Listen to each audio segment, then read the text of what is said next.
और बात उत्तराखंड में मची कुदरत की भीषण तबाही की। चमोली के तपोवन इलाके में ग्लेशियर फटने से कई गांव तबाह हो गए। हादसा इतना भीषण था कि आसपास के कई गांवों का संपर्क टूट गया।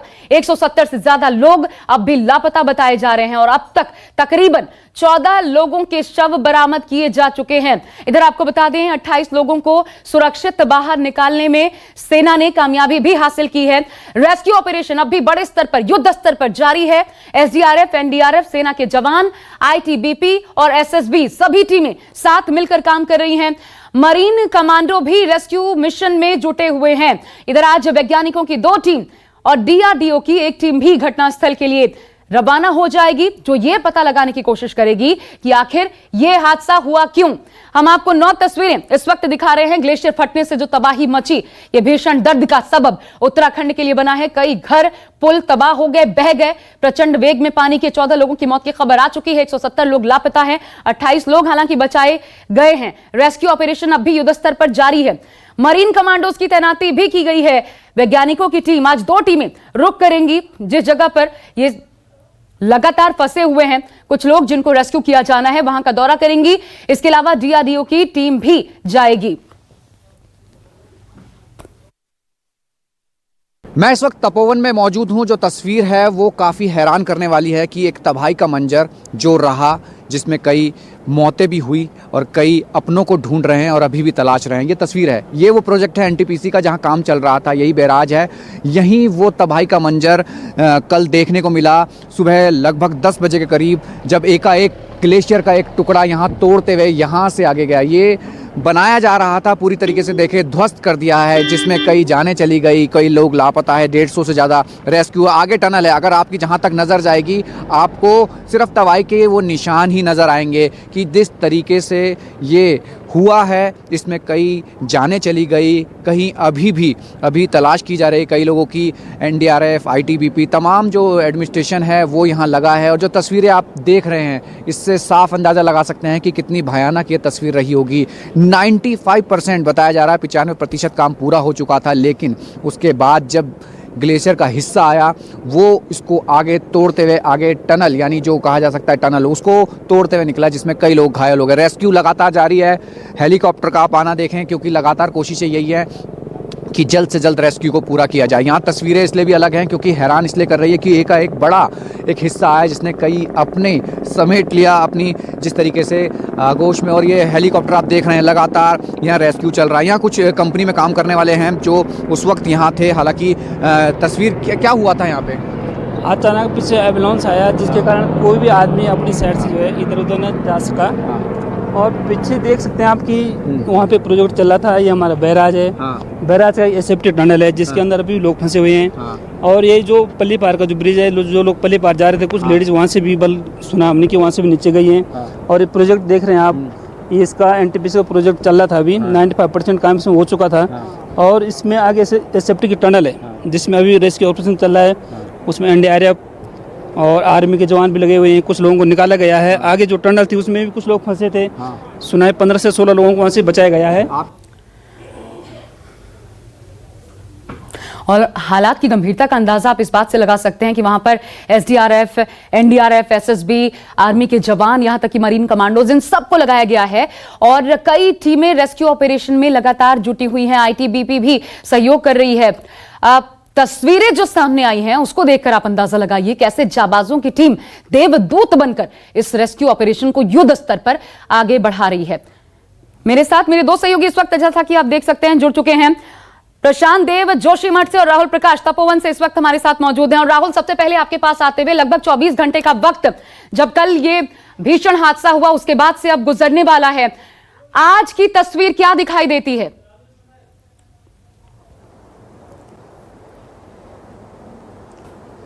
देखिए, आज की तस्वीर सिर्फ अपनों को ढूंढने, अपने को तलाशने पे लगी है। और ये जो देवदूत की हम बात कर रहे हैं, जो बन के आए, जो एडमिनिस्ट्रेशन, आईटीबीपी और तमाम आर्मी ऑफिशियल्स ये काम कर रहे हैं, ये तलाश रहे हैं उस टनल में जो रेस्क्यू है वो पहले भी किया जा रहा था, पहले निकाले भी गए थे, अब भी निकाले गए हैं। तस्वीरों के माध्यम से पहले मैं आपको सिलसिलेवार पूरी तस्वीर समझा दूं। ये जो आप प्रोजेक्ट देख रहे हैं एनटीपीसी का, ये बिजली जल विद्युत परियोजना का एक प्रोजेक्ट चल रहा था जिसे धौली गंगा प्रोजेक्ट कह रहे हैं। ये एक कंपनी इसको ऑपरेट कर रही थी। 95% ये पूरा हो चुका था। तस्वीरें आप देख लीजिए, खुद अंदाजा लगाइए कि कैसी स्थिति इस वक्त है। ये पूरा हो चुका था। इसके पीछे एक गांव आप देखेंगे, ये भंजूल गांव बोला जाता है तपोवन के पास, इसका कनेक्शन टूट गया, एक पुल तोड़ा है। यानी एवलांच का जो हिस्सा आया बड़ी तेजी से आया, खुद समझना थोड़ा मुश्किल था कि ये हो क्या रहा है। और कुछ ही दूरी पर आपको मैं दिखाऊं, ये देखिए, ये आगे जहां पानी का बहाव आप देख रहे हैं अभी जा रहा है, यहां पर टनल है जहां रेस्क्यू चल रहा है। आर्मी ऑफिशियल्स, तमाम एडमिनिस्ट्रेशन, एनडीआरएफ, एसडीआरएफ काम कर रही है। यह तस्वीर इसलिए भी जरूरी है कि कल की जो तबाही वो सबने देखी, वो दिन नहीं भूला। और अब यहां उस तलाशने में, अपनों को ढूंढने में तमाम ये लोग लगे हैं। आप देखें, लोग आ रहे हैं यहां पे। मैं एक चीज और दिखाने की कोशिश आपको करूं कि जो हेलीकॉप्टर के जरिए यहां लगातार रेस्क्यू किया जा रहा है, यानी जितना जल्दी हो सके इस रेस्क्यू को पूरा किया जाना है। हालांकि मैं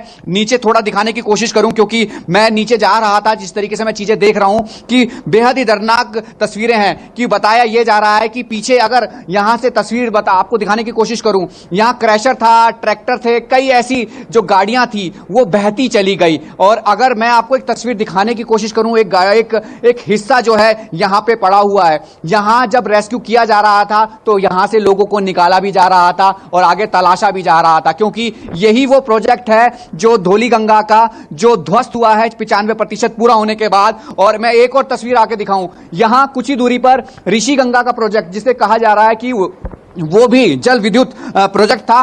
पहले वहां एवलांच आया, वहां से टकराया, जिसे रैनी गांव बोला जाता है, वो आगे है। उसके बाद वो यहां आते हुए महज कुछ ही मिनटों में यहां पहुंचा। इस तबाही की तस्वीर आप देखें, इस मंजर को देखें, यहां तबाही मचाता हुआ आगे चला गया। हालांकि पानी आज शांत है, लेकिन वो मन शांत नहीं है, वो दिल शांत नहीं है जो अपनों को तलाश रहे हैं। सरकार के तमाम नुमाइंदे यहां पहुंच रहे हैं, प्रशासन अलर्ट पर है, हर तरीके की संभव कोशिश की जा रही है कि जल्द से जल्द रेस्क्यू को पूरा किया जाए। लेकिन अब तक जो तस्वीर देखी जा रही है, हम खुद महसूस कर पा रहे हैं कि कैसा यह मंजर रहा होगा, क्योंकि ये तस्वीरें बिल्कुल अलग हैं। यहां लोग जिस तरीके से देख रहे हैं, समझ रहे हैं, क्योंकि कल संडे था, लोग कम थे, लेकिन आज जो लोग पहुंच रहे हैं वो यही पूछ रहे हैं कि अपने कहां गए, अपनों को ढूंढ रहे हैं। और ये तस्वीरें बिल्कुल अलग है। और अब जिस तरीके से कहा जा सकता है कि ये प्रोजेक्ट लगभग पूरा हो चुका था, लेकिन उसके बाद ये तस्वीर, यानी रविवार का दिन ऐसा होगा किसी ने सोचा नहीं था, लेकिन तस्वीरें कुछ नहीं है। यही कहेंगे कि बादलों का गुस्सा एक बार फिर फूटा है, क्योंकि इससे पहले भी अगर 2013 की हम त्रासदी देखें तो उसमें भी कुछ ऐसा ही हुआ था, जिसमें कई जाने गई थी, कहीं निशान छूट गए थे। और यहां पे भी अब निशानी है, यहां अपनों को तलाश है, लेकिन रेस्क्यू ऑपरेशन अभी लगातार चल रहा है। जी ठीक है, मैं अब जोशीमठ का रुख कर लेती हूँ। प्रशांत देव वहां से हमारे साथ जुड़े हुए हैं। और प्रशांत, कल जोशीमठ की ही एसडीएम जब ये कह रही थी कि रह रहकर कुछ आवाजें सुनाई दे रही है, तो एक डर ये था कि तबाही कहीं और भीषण ना हो जाए, कि कहीं और ग्लेशियर जो टूटा है उसकी वजह से और ग्लेशियर ना टूटे। एक कल से लेकर के अब तक कितना रेस्क्यू ऑपरेशन पूरा हो पाया है, इसमें अभी और कितना वक्त लगेगा? और वो आवाजें जो कल सुनी जा रही थी, आज तो वैसी स्थिति नहीं है कम से कम।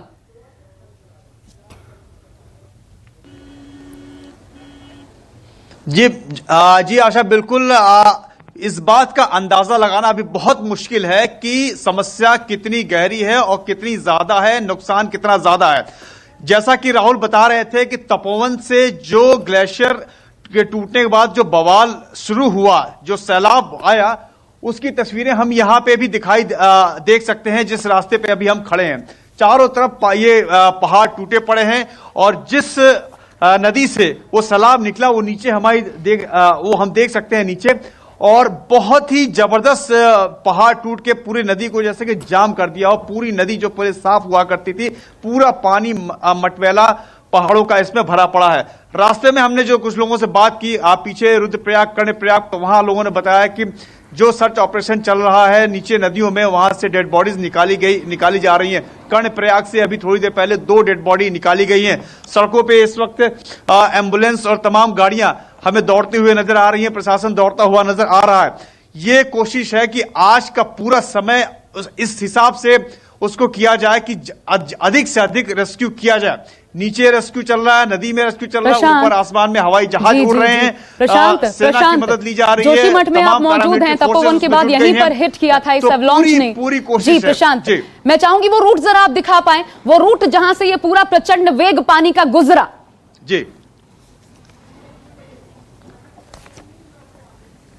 जी मैं कोशिश करता हूं आपको कैमरे से दिखाने की। देखिए, आपके पीछे ये बर्फ के पहाड़ ऊपर हमारे दिखाई दे रहे हैं। ऊपर देखिए बर्फ का पहाड़ है और ये टूटे हुए पत्थर पहाड़ दिखाई दे रहे हैं, और नीचे नीचे मेरी उंगली की तरफ देखिए, जो नीचे मेरी उंगली पे जो फोकस हो रहा है, यहां से सैलाब बहता हुआ नीचे आगे आगे तक गया है, जिसमें तमाम पहाड़ पत्थर टूट के नदी को जाम कर दिया है। और पूरा पानी, चूंकि आपको फर्क इसलिए दिखाई नहीं देगा कि वो मिट्टी के रंग का हो चुका है, जो कभी आज से 20 दिन पहले नीले रंग का था।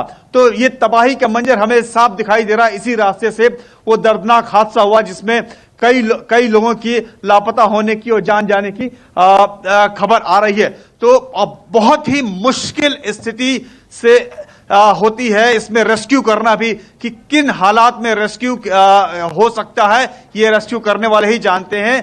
क्योंकि इस वक्त हम यह महसूस कर रहे हैं, देख रहे हैं, इतनी ऊंचाई पे खड़े होने में भी जहां डर लगता है, वहां पे नीचे उतर करके रेस्क्यू करना, ढूंढना, जाल लगाना, तमाम बहुत बड़ी चुनौती है। लेकिन तमाम सेना के जवान, पैरामिलिट्री फोर्स के लोग इसमें लगे हुए हैं। आप बने रहिए। रास्ते में जो निशान हमें मिल रहे हैं, जिस तरह की बातें हमें मिल रही है, आशा, वाकई बहुत डराने और चौंकाने वाली चीजें हैं और बहुत दर्दनाक है जिस दर्द का सामना उत्तराखंड ने किया है।